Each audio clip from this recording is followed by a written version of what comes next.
All right, you ready to get started? I'm ready. Are you ready? I'm ready. Let's do this. Hi, everyone. My name is Wendy, And I'm Sharon. and we want to welcome you to A God-given life. Yay! Wow, you did it. Okay, we're going to have to watch our microphone because now I can see it's popping off the screen, so we don't want to blow out people's eardrums. Before we get started on all this, I woke up this morning to the news of I think it's mudslides in Sudan, 1,200 people dead. Oh, no. Is it?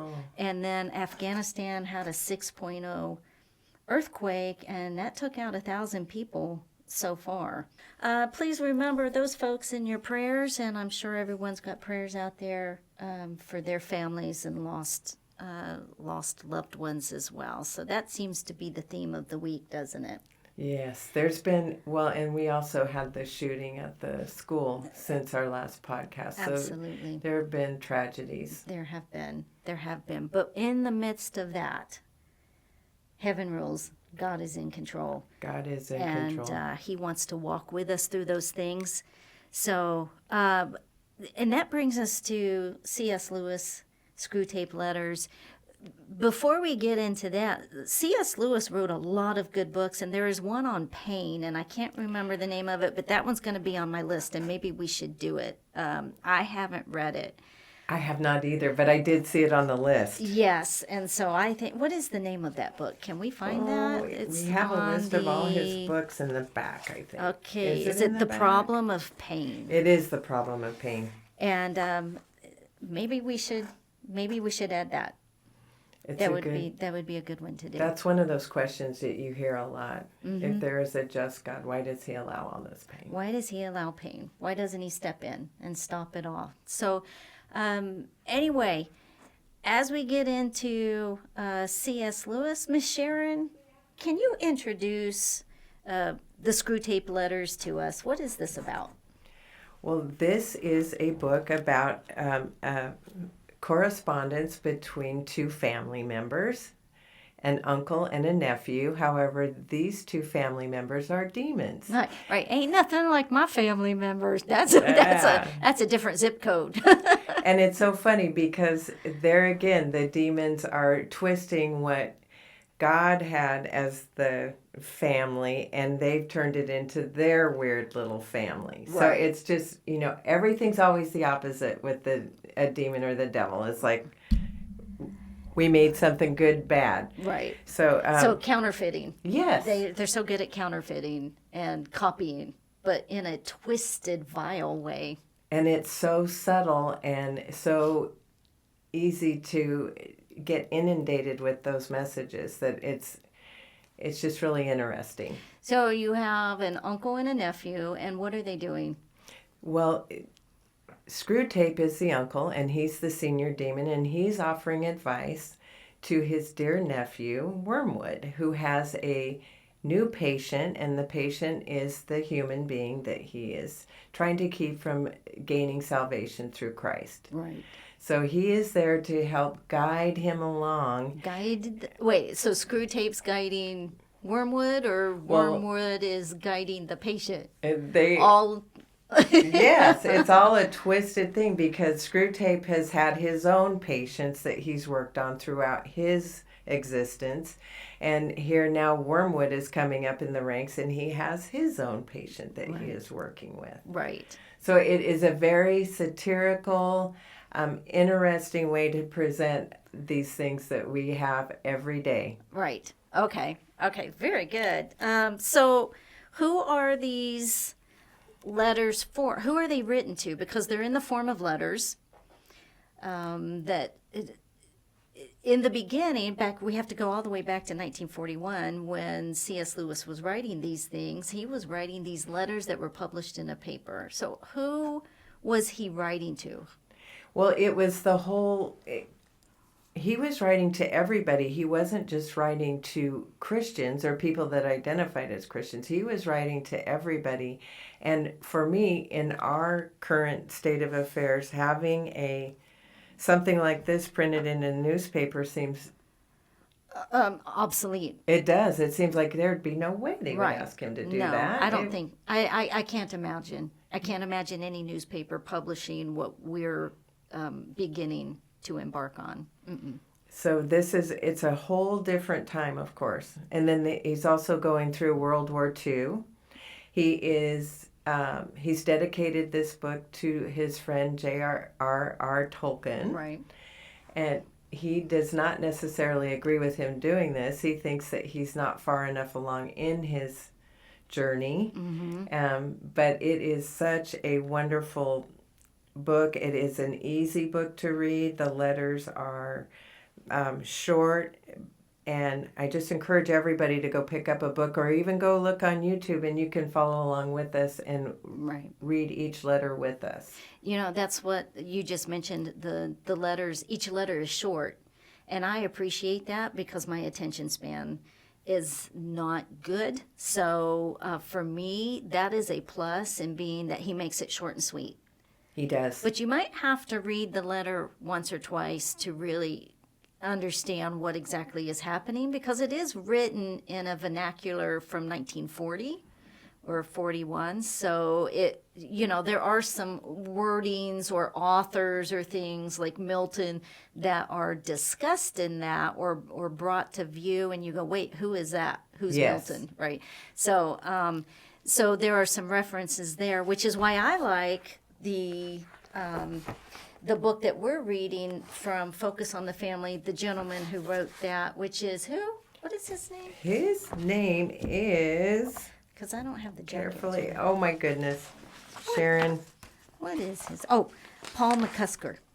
It is Paul McCusker. And this is an annotated edition, so it does have notes in the margins that will explain things. Like in one of the letters, he refers to a nurse in the hospital as a probationer, meaning they're just someone that is new. Right. Okay. So and we wouldn't. Who would know? Right, I'm like, why is somebody that's a criminal working in the hospital? The probationer. So, yeah, no, I get that, because we just say, I mean, it's funny how we dumb things down, but we're like, who's the newbie? Yeah. Right? Who's the newbie? So, wow. Okay, so the way C.S. Lewis wanted us to approach this, you've already mentioned it, but it is a satire. And satire is one of those words we may hear a lot, but I want to kind of explain what that is. So satire is taking a look at a subject, and it could be a serious subject like government, politics, social issues. And we take a look at something that maybe we don't agree with, but we look at it with humor. So we bring out the humorous side of it, maybe making fun of it, in order to inspire us to think. Just think a little deeper. So we might pull something out of it that, while it's funny, it's intended to get us to think a little deeper, which is interesting. God gave us a sense of humor. And so here humor is used to make us think about the demonic realm and our being influenced by that. And one of my favorite satire sites is the Babylon Bee. Yes. I love that. They do a fantastic job. They're like The Onion, but Christian. And they have these fantastic stories that they come out with, or newspaper articles that aren't real, right? So they're publishing things. It used to be all online, like I think some of it may have been written before, but now they've gone over into video, and you can find them on YouTube and such. Boy, are they hilarious. Unless you're on the opposite side and you think everything that they do is annoying and offensive. So, I think satire isn't as offensive as a direct argument. Right. It can sometimes be easier for us to swallow if it's an opposing view. So that's a wonderful thing about satire. Right, which is why this works so well. But also Tolkien, as you mentioned, had an issue with it because he didn't think that you should look at the demonic realm with satire. Yet one of the quotes in the book that we have, and it's from Martin Luther. Did you see that quote in our book? And I just thought that was so good. And Martin Luther, if you've ever studied him, he would get hit so hard with pushback from the demonic realm after he became a believer. And it would actually, he would get hit with depression. He would go into his room for days, sometimes weeks at a time. And especially when he was being hunted down by the Catholic Church. In that time, he really felt the demonic pressure around him, the evil around him. And his quote is this: "The best way to drive out the devil, if he will not yield to texts of Scripture, is to jeer and flout him, for he cannot bear scorn." And I find that interesting because at the heart of Satan is pride. Pride. And no one who is excessively prideful, even small amounts of pride, people can say things to us and we go, wait, what did you just say? Yeah. What did you just say about my eyesight? What did you say? I mean, we can all take to heart, oh, she said my hair is gray and I look older, and that thing can hit us in the pride. But the devil absolutely has pride. That's what he functions on, is pride and hate and violence.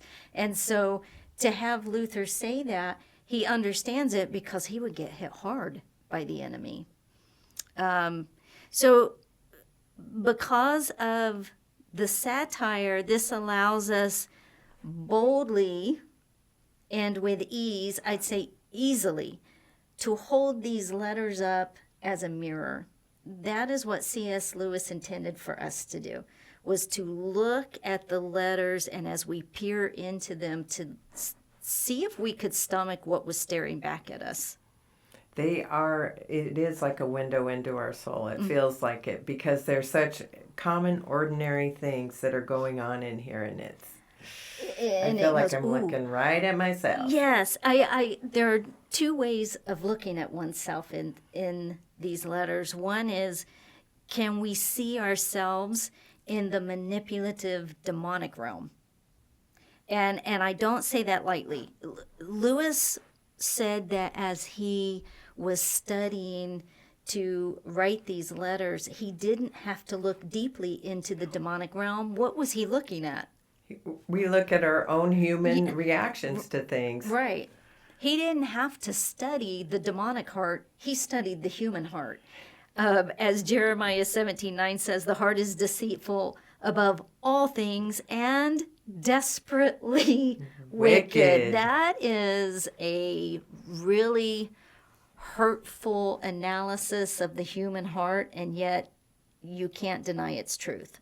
People try and say, no, I'm a good person, but Jeremiah has it. They're desperately wicked. Who can know it? And so C.S. Lewis peering into the human heart was about as deep as he had to go to figure out what the demonic realm was thinking. The other is Ezekiel 36:26 says, God is speaking, and he says, I will give you a new heart and a new spirit within you. I will take the heart of stone out of your flesh and give you a heart of flesh. So that in itself, God in his analysis says, your heart is wicked and you need a replacement. You need surgery. You need a spiritual surgery done, and you need my spirit put in you so that you stop rebelling and stop working in your own ways. So we're inclined not to listen to God. And that gets me thinking that you and I understand what it is to hate God, to hate people, to manipulate people, to be scornful, to want control, to want to be master over our domain, and work against God. We understand rebellion, which is exactly what the demonic realm is. So everything that I just described is the demonic realm, and that is who we are. Yes. We're not a lot different.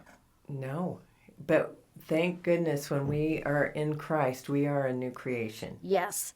But as we start this out, the individual who is the patient is not there. No.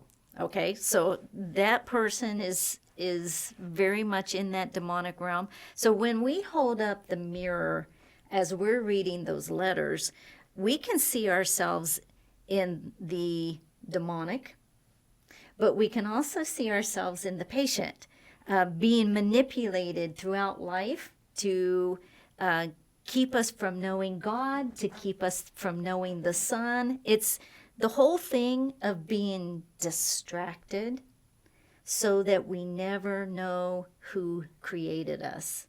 That's the intent and purpose of the demonic. So we are going to see ourselves in one way or the other. If we don't, then I'm sorry, we may not be honest with ourselves. Yeah, you need to be able to reflect. Yes.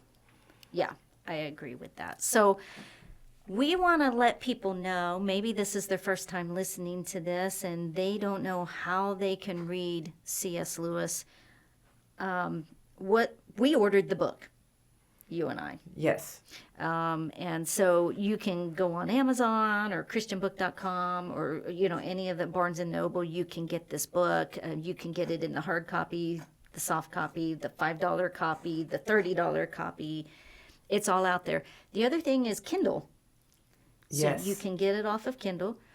And then there's this free online project called Gutenberg. I think it's called Project Gutenberg Canada, and it's free. And you can get on there and you can read it off of that. Thank you, God, that there are things like that. That's all types of books are on it, but this happens to be on there as well. So it can reach anybody who doesn't have the funds.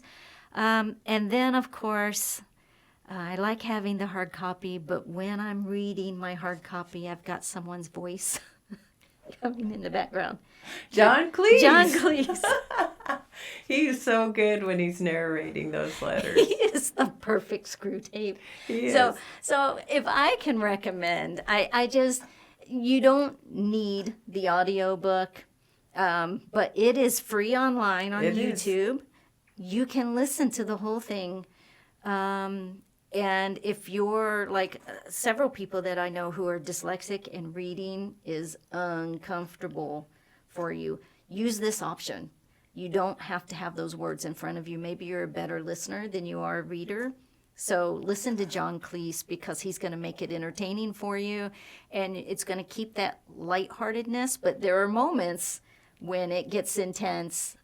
He's just fantastic.